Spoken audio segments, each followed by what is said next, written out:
तत्सवितुर्वरेण्यं सह वीर्यं कर्वावहै तेजस्विनावधीतमस्तु मा विद्विषावहै।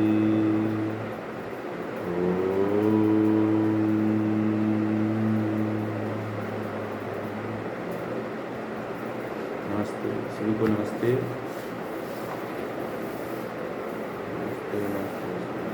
गुरु पूर्णिमा की आप सभी को शुभकामनाएं।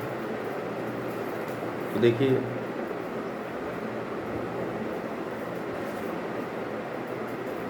आज का जो सत्र है वह गुरु पूर्णिमा के उपलक्ष्य में विशेष सत्र है।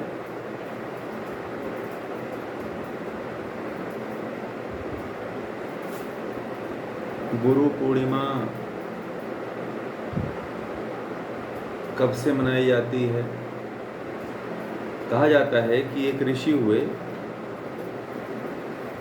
उनका नाम था वेद व्यास। वेद व्यास जी का जो है आज जन्म जयंती है। आज ही के दिन वो अवतरित हुए थे और उन्होंने चारों वेदों पे उनका भाष्य है या वेदों पे उन्होंने काम किया था। इसलिए जो है उनको एक विशेष गुरु के रूप में याद किया जाता है और उसी के उपलक्ष्य में गुरु पूर्णिमा मनाई जाती है। वैसे तो गुरु पूर्णिमा है वह अब तक हमारे जीवन में जितने भी गुरु हुए हैं, माता पिता से लेकर के आचार्य, स्कूल के टीचर, है ना, या जितने भी अप्रत्यक्ष या प्रत्यक्ष रूप से आप सभी ने जो ज्ञान प्राप्त किया है, जिससे आप सभी के जीवन में जो परिवर्तन हुआ है, उन सभी गुरुओं के प्रति हमें कृतज्ञता का भाव प्रकट करना चाहिए, आभार प्रकट करना चाहिए कि हम जो है यहाँ तक पहुँच पाए और इस योग्य बन पाए।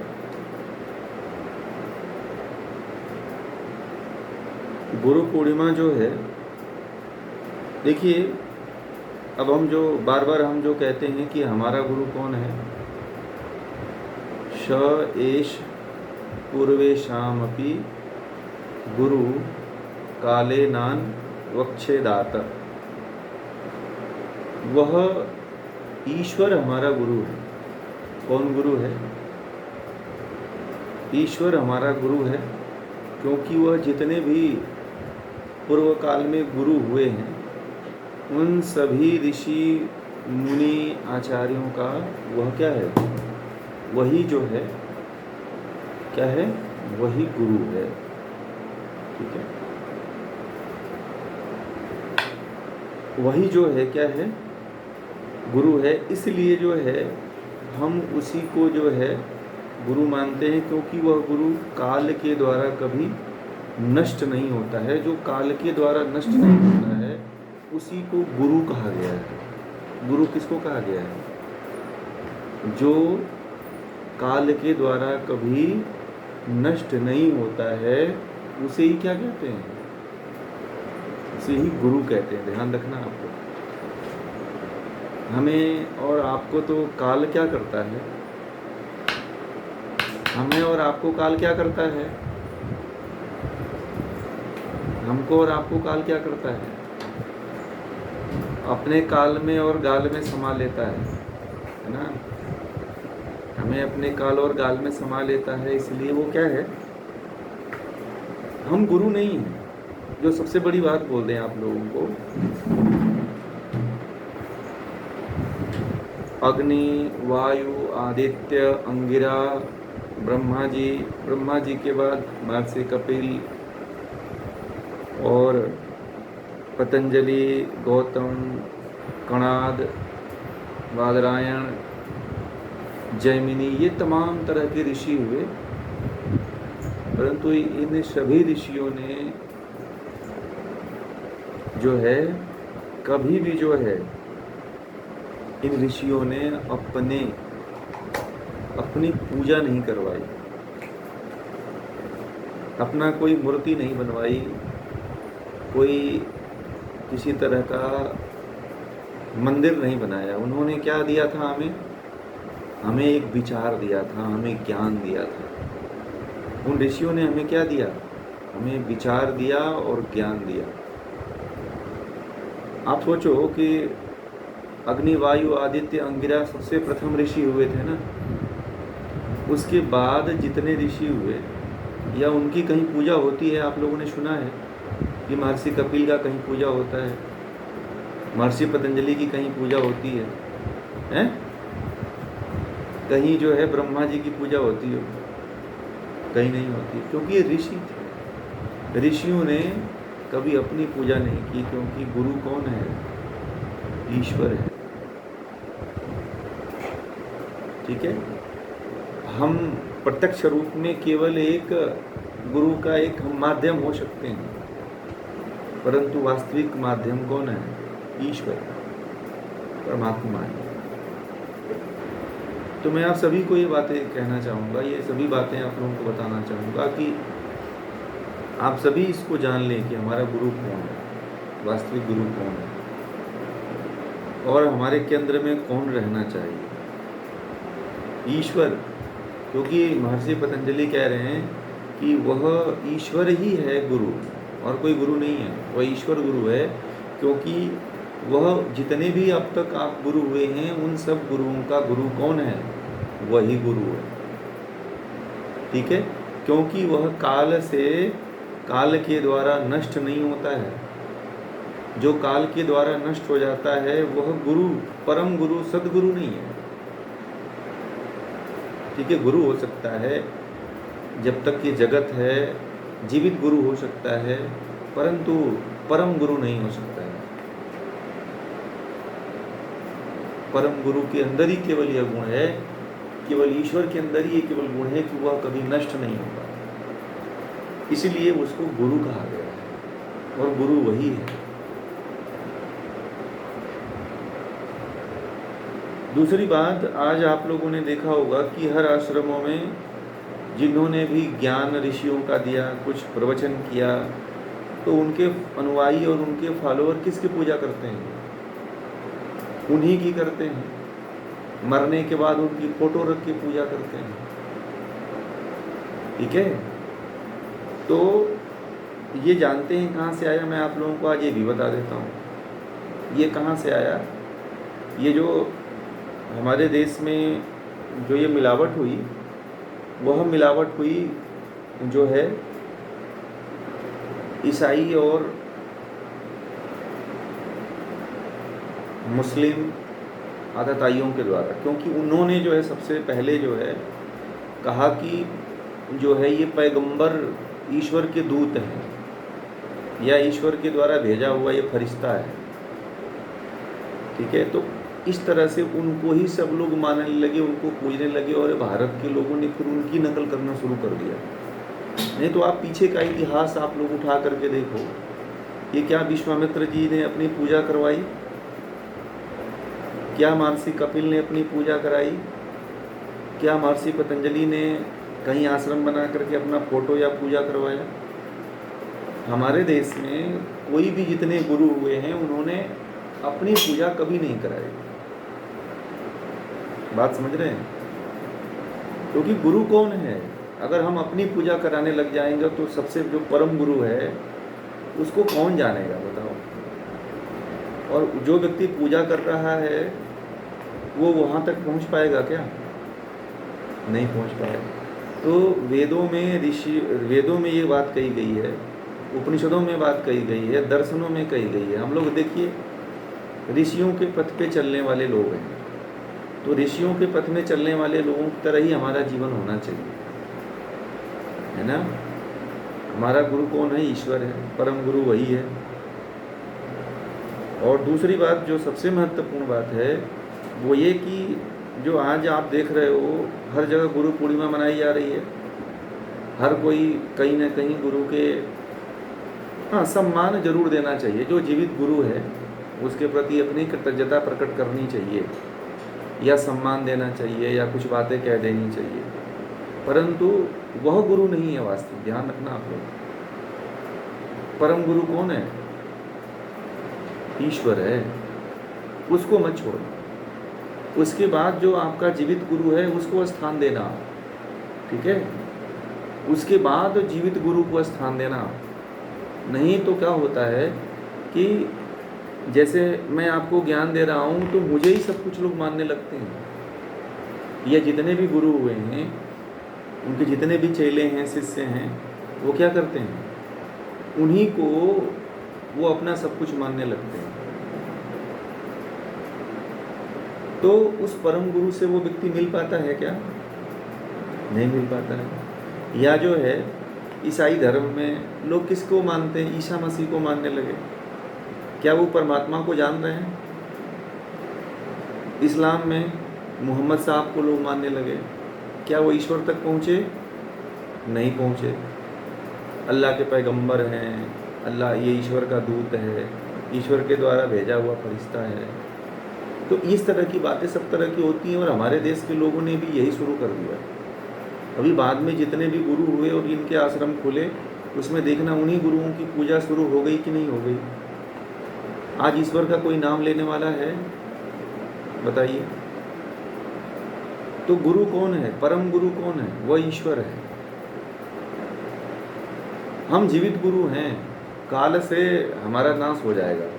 क्या करेगा काल? हमको क्या करेगा? काल हमारा कुछ दिनों बाद नाश कर देगा। कौन बचेगा? परम गुरु।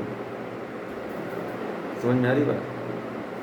इसलिए गुरु कौन? हाँ, सम्मान दीजिए, मान दीजिए, दान दीजिए, जो भी करना है आप अपने क्षमता से कर सकते हो, परंतु आपके मन में गुरु का भाव किसके प्रति रखना है? उस परमात्मा के प्रति, उस ईश्वर के प्रति। मैं जब गुरु पूर्णिमा आती है तो आप लोगों को मैं यही गुरु पूर्णिमा के दिन संदेश देता हूँ, पहले भी और आज भी। क्योंकि देखिए, हम वेदों के विरुद्ध नहीं जा सकते, ऋषियों के विरुद्ध नहीं जा सकते, ठीक है? क्योंकि मैं पहले भी आप लोगों को कहता हूँ कि मैं अपनी बात नहीं करता हूँ, मुझे अपनी चीज़ चलानी ही नहीं है, क्योंकि कोई दुनिया में ऐसी चीज़ ही नहीं है जो ऋषियों ने न बनाया, या कोई सिद्धांत न हो, कोई ज्ञान न हो जो ऋषियों ने न दिया। हम कुछ उसमें नया कर ही नहीं सकते, वो पहले से स्थापित है। तो इसीलिए ये तो उद्धार का ज्ञान है, ऋषियों का ज्ञान है, तो हम उन्हीं को, परमात्मा का ज्ञान है, परमात्मा को समर्पित कर रहे हैं। हम लोग केवल एक माध्यम है ना, साधारण कारण है बस। हम लोग निमित्त कारण नहीं है, हम साधारण कारण हैं, ठीक है? तो जो आज की स्थिति जो पैदा हो रही है कि आज जो परम गुरु है उससे लोग बहुत दूर हैं, दूर है ना। कल मुझे वो रिद्धि जी ने बोला, आपके गुरु कौन है? मुझे मैसेज किया था इन्होंने। मैंने कहा मेरा गुरु तो मैं बता दूं, सबसे पहले मैं परमात्मा को ही परम गुरु मानता हूँ। मैं पहले भी बता चुका हूँ आप लोगों को, ठीक है? क्योंकि मैं शास्त्रों के अनुकूल चलता हूँ। महर्षि पतंजलि ने सबसे पहले कह दिया कि गुरुओं का भी गुरु वही है, और काल से कभी नष्ट नहीं होता है और सदा रहेगा, ठीक है?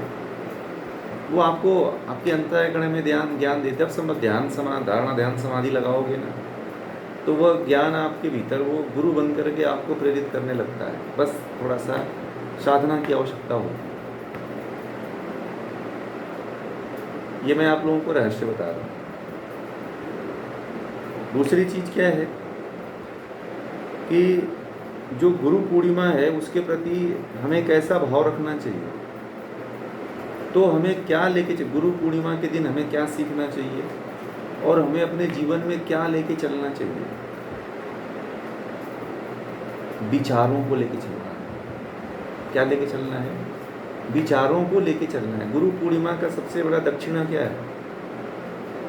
गुरु की सबसे बड़ी दक्षिणा यही है कि आप सिद्धांतों को लेके चलो, उस सिद्धांतों को जिंदा रखो, उस सिद्धांतों को बढ़ाते रहो। ये सबसे बड़ी गुरु की दक्षिणा है।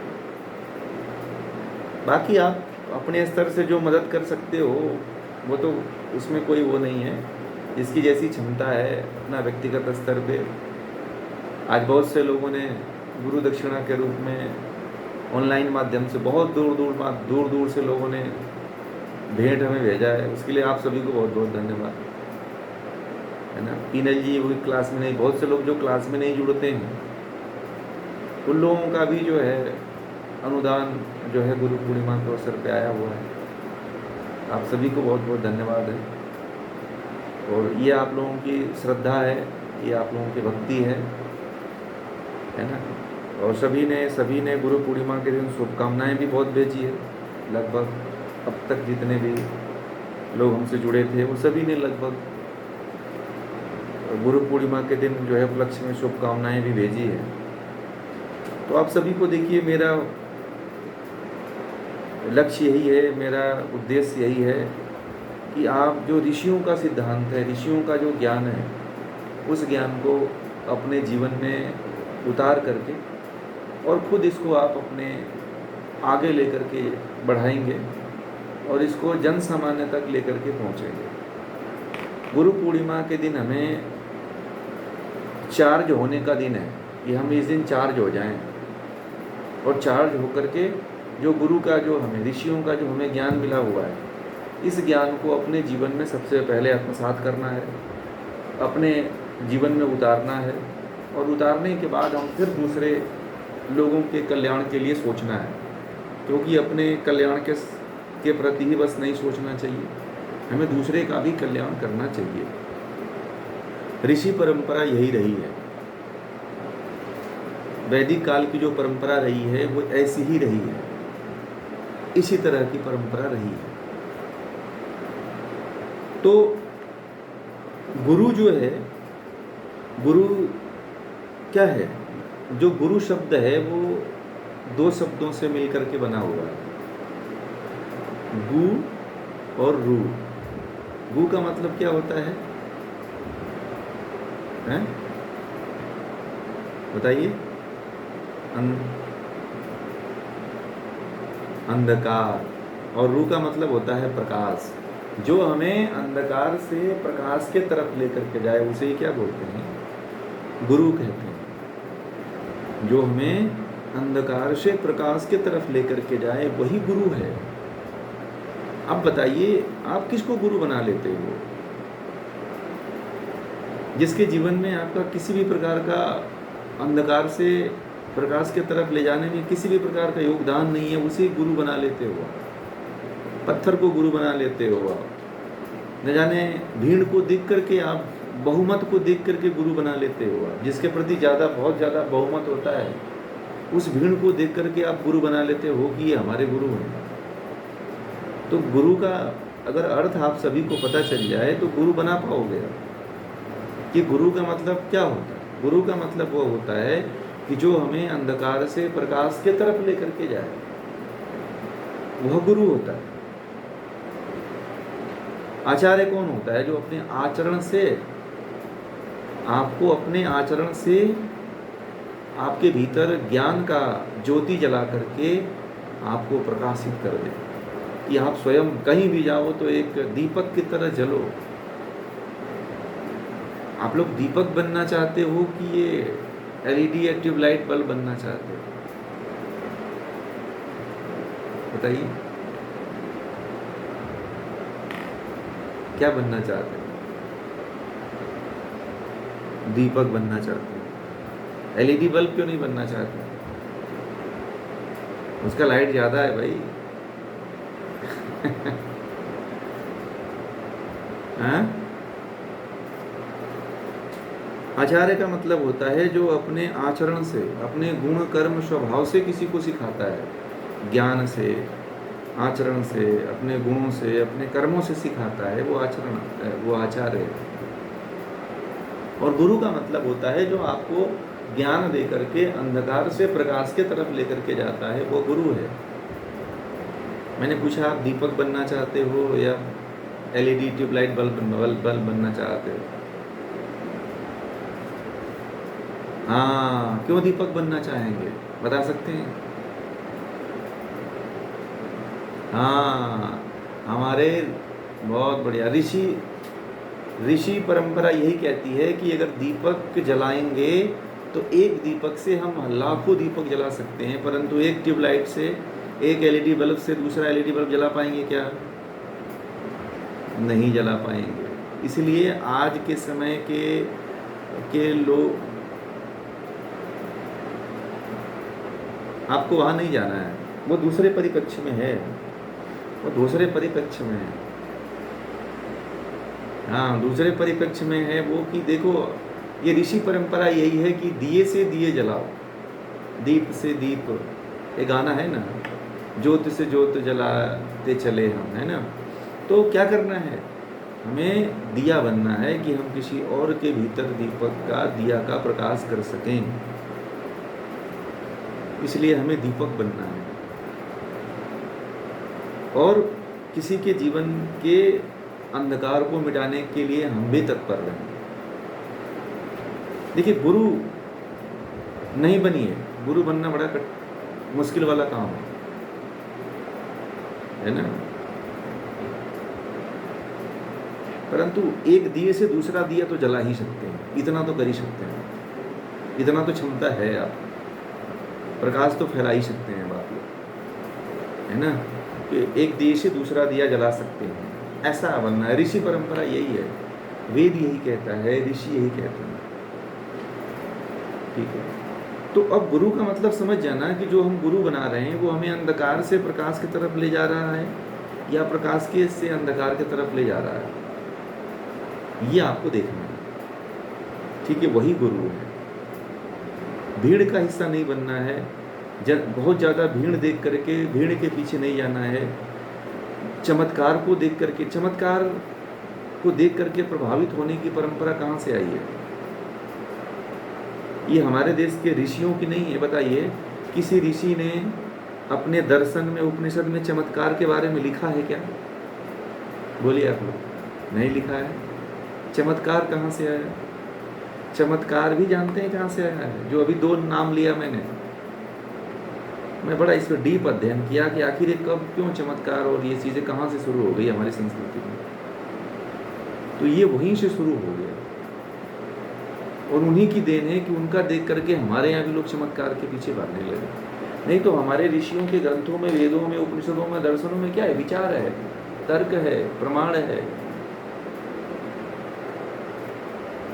तो यह गुरु की पहचान होती है, यह जो है वास्तविक गुरु। आज भीड़ को आज आप जो है गुरु का चुनाव किस आधार पे करते हो? आप लोग भीड़ का ही हिस्सा बन करके करते हैं। यहाँ भीड़ बहुत ज़्यादा है, जैसे डॉक्टर का चुनाव करते हैं वैसे गुरु का भी चुनाव करते हैं कि भीड़ ज़्यादा है तो गुरु अच्छा है ना। तो ये जो है बड़ा महत्वपूर्ण है कि आप इस गुरु के अर्थ को समझ जाएं, आचार्य के अर्थ को समझ जाएं। ऋषि कौन होता है? ऋषि वही होता है, ऋषि का मतलब होता है जो धारणा, ध्यान, समाधि के द्वारा, यानी कि असंप्रज्ञात समाधि में जाकर के वेदों के मंत्रों का साक्षात्कार करता है।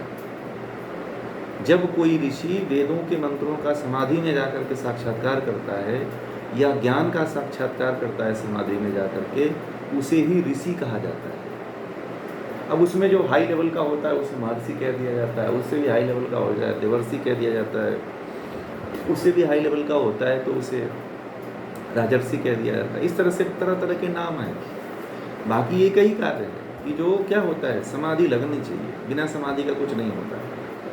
और जब समाधि लगती है तो आपके भीतर एक ज्ञान का ऐसा प्रवाह चलता है कि सुनने वाला ठहर जाता है। जब समाधि व्यक्ति की लगती है तो वह जब बोलता है तो उसके भीतर से केवल ज्ञान ही निकलता है और उसको सरल शब्दों में आपके सामने व्यक्त कर देता है।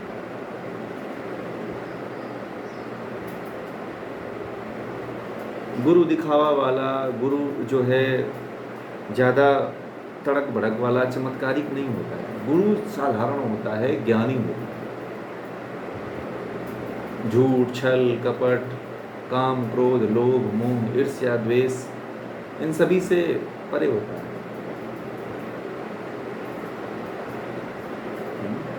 परंतु एक बात यह है कि अगर मनुष्य है तो मनुष्य का स्वभाव है कि उसके अंदर वृत्तियां भी रहती हैं, क्लेश भी रहती हैं, है ना।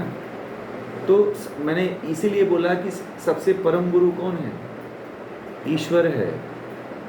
क्यों? क्योंकि उसको काल नहीं नष्ट कर पाता है, हमें नष्ट कर देता है।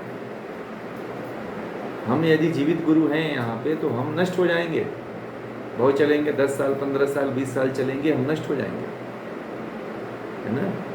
परंतु वह जो है नष्ट नहीं होने वाला है, परमात्मा नष्ट नहीं होने वाला है, ईश्वर नष्ट नहीं होने वाला है। इसीलिए गुरु हमारा कौन होना चाहिए? ईश्वर होना चाहिए। ठीक है। तो ये थोड़ी सी बातें रही गुरु पूर्णिमा के विशेष अवसर पे। तो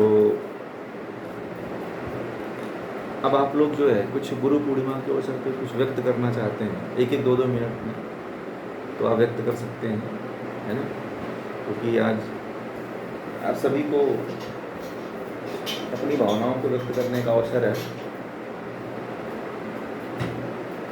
फिर हम लोग जो है इसके बाद जो है हम लोग ध्यान करेंगे, रात्रि ध्यान करेंगे कुछ समय के लिए, ठीक है, 10-15 मिनट के लिए ध्यान करेंगे। तो उस हिसाब से आप सभी लोग जो है गुरु पूर्णिमा के अवसर पे अपनी भावनाओं को जरूर व्यक्त करें, जैसा आपने ज्ञान के द्वारा अपने जीवन में किस तरह का अनुभव किया हुआ है, किस तरह से आपके जीवन में बदलाव हुआ है, बस उसकी बात, ठीक है ना। बाकी बहुत ज़्यादा मतलब उसके बारे में मत डीप जाइएगा। आप लोग बस क्या आपके जीवन में परिवर्तन हुआ, कैसे आप लोग आगे बढ़ रहे हो, तो इसका बहुत बड़ा प्रभाव पड़ेगा, है ना। सभी जो है उससे प्रेरित होंगे और इस परंपरा को समझेंगे कि ऋषियों की परंपरा क्या थी, गुरु का कितना महत्व है। गुरु हमारा होना चाहिए, बिना गुरु के कल्याण नहीं होता है। तो शास्त्रों में ये लिखा हुआ है कि बिना गुरु के मुक्ति नहीं होती है, बिना गुरु के आपका कार्य सफल नहीं होता है। जीवित गुरु भी होना चाहिए और ईश्वर वाला भी गुरु, ईश्वर परम गुरु भी होना चाहिए, दोनों होना चाहिए, तभी जो है कल्याण होता है। ये बात आप लोग मैंने बहुत आधे घंटे का समय ले लिया और उसमें बहुत जो मोटी मोटी बातें थी वो आप लोगों के बीच में हमने रख दिया, ठीक है। तो बाकी आप लोग अपनी बातों को व्यक्त करेंगे, अगर कोई प्रश्न होगा तो बाद में उसको भी ले लेंगे हम लोग, ठीक है। तो आप सभी के लिए मंच खुला हुआ है, आप अपने वक्तव्यों को व्यक्त कर सकते हैं।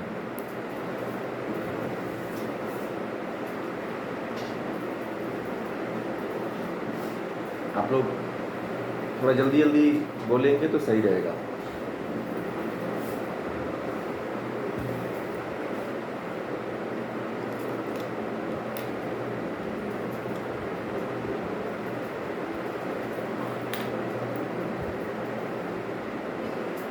आप लोग इंतजार कर रहे हैं कि मैं नहीं बोलूँगा, वो बोलेंगे आगे पीछे। हाँ बोलिए बोलिए। नमस्ते।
कहा कि एक उद्देश्य बना लो, एक ये रखो कि अंत समय तक ये स्वाध्याय चलता रहे, हमारी क्यों रहे और आपका साथ रहे, और क्या कहते हैं सीखते रहे लोग, और उसका चिंतन मनन विधियासन चलता रहे जीवन, और यम नियम का पालन दिन प्रतिदिन बढ़ता जाए।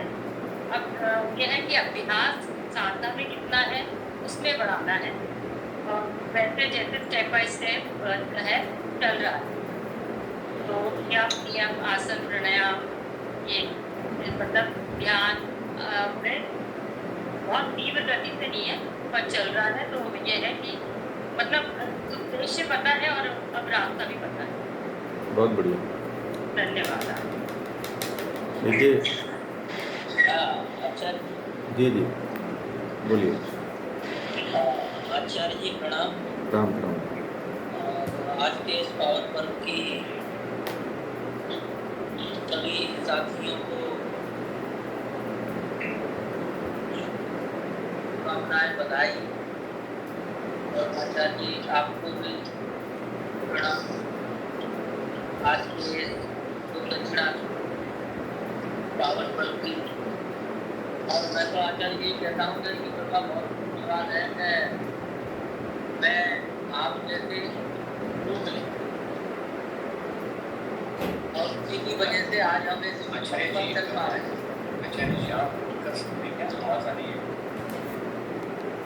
हाँ बोलिए। हाँ नहीं, अब आवाज़ नहीं आएगी। चलिए ठीक है, ठीक है। अब नहीं आ रही है ना? ठीक है, मैं अभी कर रहा हूँ, मैं कर ले रहा हूँ। ठीक है, चलिए। हाँ बोलते रहिए।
बहुत बढ़िया, बहुत